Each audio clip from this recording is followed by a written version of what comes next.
그런데 유동규 전 본부장의 공소장이나 김만배 씨의 구속영장에 그들보다 더 윗선의 개입 여부에 대한 설명은 없었습니다. 그래서 정치권 안팎에선 꼬리 자르기 수사라는 비판도 나오고 있습니다. 박건영 기자가 보도합니다.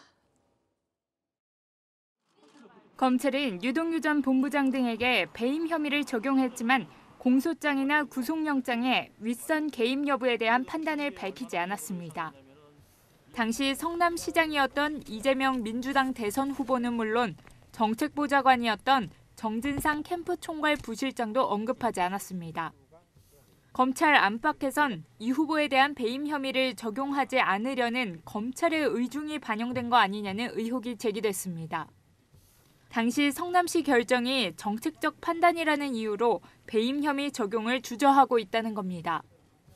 야권에서는 검찰의 수사 의지를 놓고 비판이 잇따랐습니다.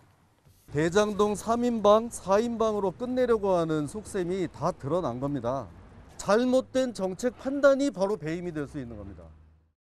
윤석열 전 검찰총장도 자신의 SNS에 이재명 후보 꼬리 자르기용 반쪽짜리 배임죄 기소라고 강하게 비판했습니다.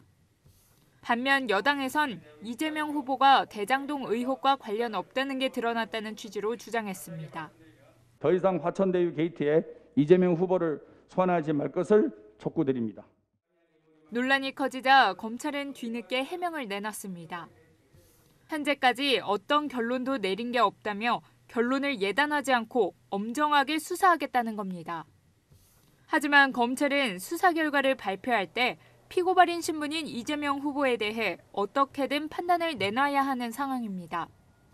어떤 결론을 내더라도 정치적 논란이 불가피해 보입니다.